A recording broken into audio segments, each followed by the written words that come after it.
नमस्कार, live cities के night bulletin दिन भर बिहार में आपका स्वागत है। आपके साथ मैं मुस्कान। खबरों की शुरुआत करेंगे, लेकिन उससे पहले एक नजर डालते हैं आज की सुर्खियों पे। लोकनायक जेपी की जयंती पर सीएम नीतीश ने दी श्रद्धांजलि। अखिलेश यादव बोले, एनडीए सरकार से समर्थन वापस ले नीतीश। हमारे पूर्वजों से भूल हुई, हम पत्थर खा रहे, बोले गिरिराज। अपने धर्म के प्रति भी ईमानदार नहीं है गिरिराज, बोली आरजेडी। खेसारी लाल यादव पहुंचे, बाढ़ पीड़ितों के बीच उमड़ी भीड़। रावण वध को लेकर बदला पटना का ट्रैफिक रूट, मुजफ्फरपुर में टूटा नहर का बांध। हजारों लोग प्रभावित। दानापुर में अपराधियों ने 2 सफाई कर्मियों को मारी गोली। दुर्गा पूजा और दशहरे पर साफ रहेगा मौसम, मानसून की विदाई। पटना में डेंगू के 61 और चिकनगुनिया के 10 केस।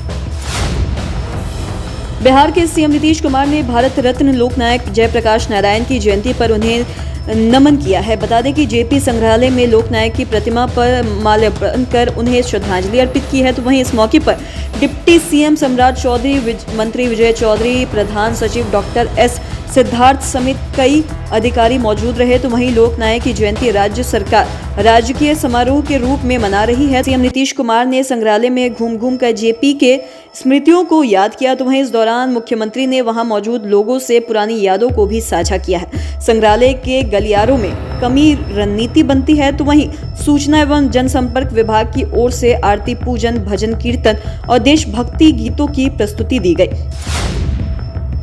भारत रत्न लोकनायक जयप्रकाश नारायण की जयंती पर उत्तर प्रदेश से लेकर बिहार पर सियासत गर्मा गई है। बता दें कि यूपी सरकार ने पूर्व सीएम अखिलेश यादव को जेपी कन्वेंशन सेंटर जाने से रोक दिया। बता दें कि हंगामे के बीच अखिलेश यादव ने घर में लगी लोकनायक की मूर्ति पर माला चढ़ा दी है। इस दौरान उन्होंने बिहार के सीएम नीतीश कुमार से एनडीए सरकार से समर्थन वापस लेने की अपील की है। तो वहीं लखनऊ में अखिलेश यादव ने कहा कि बहुत से समाजवादी लोग सरकार में हैं जो सरकार को चला रहे हैं। तो वहीं बिहार के मुख्यमंत्री नीतीश कुमार जयप्रकाश नारायण आंदोलन से निकले हैं। तो वहीं यह नीतीश कुमार के लिए उस सरकार से समर्थन वापस लेने का मौका है और आज त्योहार है, नहीं तो बैरिकेडिंग रुक नहीं पाती और इसे तोड़ देते। केंद्रीय मंत्री गिरिराज सिंह ने कहा है कि हम बांग्लादेश में हो रहे हिंदुओं पर अत्याचार बर्दाश्त नहीं करेंगे। जिस दिन से बांग्लादेश की घटना घटी उसी दिन से मेरे मन में था कि अब समय आ गया है कि हिंदुओं को एक होना है। तो वहीं उन्होंने ये भी कहा कि जैसे ही पाकिस्तान में 22% हिंदू आज आधा प्रतिशत हो गए हैं, तो वहां हमारी बेटी मंडप से उड़ गई है और हमारे मकान दुकान ध्वस्त हो गए हैं।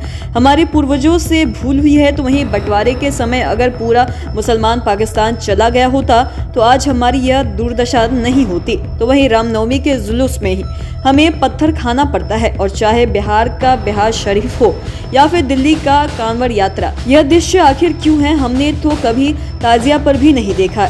हम इसलिए संगठित हिंदू, सशक्त हिंदू और बंटोगे तो काटोगे पर संवाद करने जा रहे हैं। केंद्रीय मंत्री गिरिराज सिंह ने कहा है कि हम बांग्लादेश में हो रहे हिंदुओं पर अत्याचार बर्दाश्त नहीं करेंगे। तो वहीं हमारे पूर्वजों से भूल हुई है और बंटवारे के समय अगर पूरा मुसलमान पाकिस्तान चला गया होता तो आज हमारी यह दुर्दशा नहीं होती।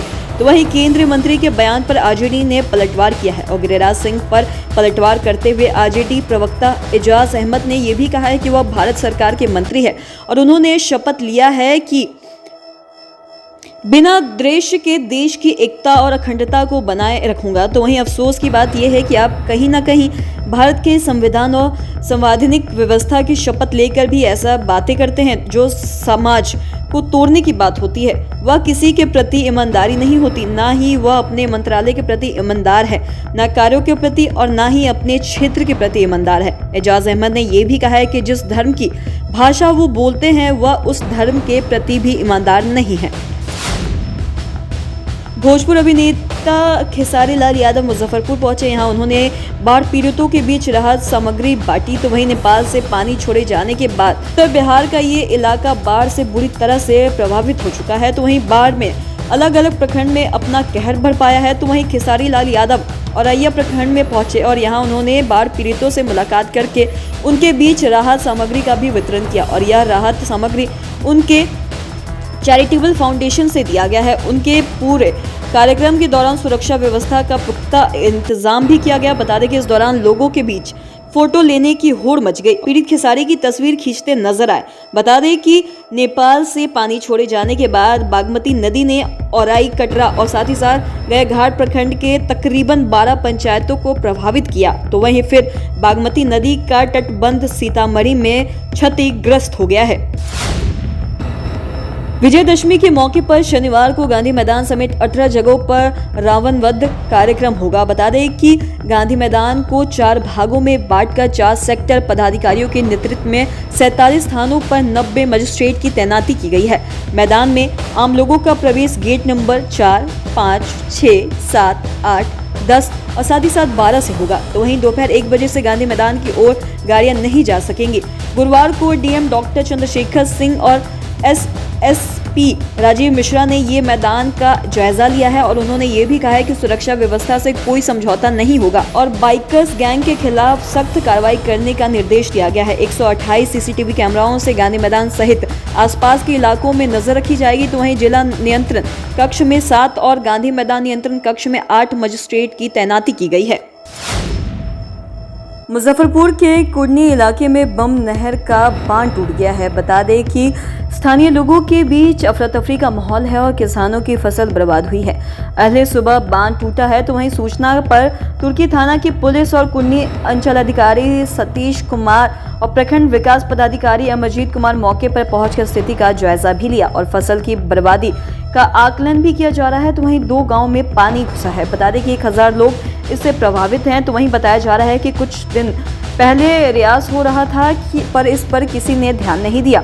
अचानक दबाव बढ़ा और बांध टूट गया, जिस वजह से गांव में तेजी से नदी का पानी प्रवेश हो रहा है। बांध जैसी स्थिति उत्पन्न हो गई है। तो वहीं इस मामले पर अंचल अधिकारी सतीश ने यह भी बताया कि बम नहर का बांध टूट गया और स्थिति का जायजा लिया जा रहा है। फसल क्षति का भी आंकलन किया जा रहा है। तो वहीं राहत बचाव को लेकर मदद होगी, कार्रवाई इस पर की जाएगी। दानापुर के शाहपुर थाना क्षेत्र में अपराधियों ने ई-रिक्शा से जा रहे 2 सफाई कर्मियों को गोली मार दी है। बता दें कि गोली लगते ही दोनों सड़क पर गिर पड़े और वहीं घायल अवस्था में दोनों को इलाज के लिए अनुमंडलीय अस्पताल में भर्ती कराया गया। गंभीर हालत में एक सफाई कर्मी को डॉक्टर ने पीएमसीएच रेफर कर दिया। तो वहीं जहां इलाज के दौरान उसकी मौत हो गई। वहीं अपराधियों ने टारगेट कर कुल 3 राउंड फायरिंग की और घटना की सूचना मिलते ही दानापुर एसएसपी शिक्षा भावरे और थानाध्यक्ष दलबल के साथ मौके पर पहुंचे और घटना स्थल से 2 खोखे बरामद हुए। तो वहीं मृतक की पहचान कोठनिया निवासी कनौजी शाह उर्फ गुदड़ी शाह के तौर पर की गई है और घायल राजू मांझी शिवाला मुसहरी का रहने वाला है। पटना में एक बार फिर से डेंगू के 61 और चिकनगुनिया के 10 मरीज मिले हैं। बता दें कि अब तक डेंगू से 2184 और साथ ही साथ चिकनगुनिया से 98 लोग पीड़ित हो चुके हैं। तो वहीं पूरे राज्य में कुल 128 केस सामने आए हैं। राज्य में अब तक डेंगू पीड़ितों की जो संख्या है वो है 4416। तो वहीं दोनों बीमारियां एडिस मच्छर के काटने से होती है। तो वहीं पटना में डेंगू से 5 लोगों की मौत हो चुकी है और डेंगू मरीज मिले हैं और उनमें से 18 पाटलिपुत्रा, 9 बांकीपुर, 6 अजीमाबाद, 10 कंकड़बाग, 7 नूतन राजधानी के हैं। तो वहीं ग्रामीण इलाकों में धनरुआ में से 1 है और फतुहा में से 2, खुसरपुर में 2, फुलवारी में से 1 और संपतचक में 1 मरीज मिला है। तो वहीं अभी डेंगू के मच्छरों से बचाव करने की जरूरत है और घर के आसपास पानी जमा नहीं होने दे। वहीं जमा हो तो साफ कर ले, लक्षण मिले तो जांच जरूर करवाएं। बिहार के किसी भी जिले में आज बारिश की संभावना नहीं है। बता दें कि सभी जिलों में मौसम सामान्य बना रहेगा और अगले 4 से 5 दिनों तक तापमान में भी कोई बदलाव नहीं देखा जाएगा। बता दें कि पटना समेत कई जिलों में तेज धूप के कारण तापमान में बढ़ने की संभावना है और दशहरा के दिन पटना में मौसम साफ रहेगा और अगले 2 दिनों तक राज्य के पूर्वी भागों में कहीं कहीं बूंदाबांदी होने की संभावना है। तो वहीं इसके अलावा पूरा राज्य शुष्क रहेगा। बता दें कि गुरुवार को समस्तीपुर के शिवाजी नगर में 36.4 ms बारिश हुई है। तो वहीं इसके अलावा कहीं भी बारिश नहीं हुई।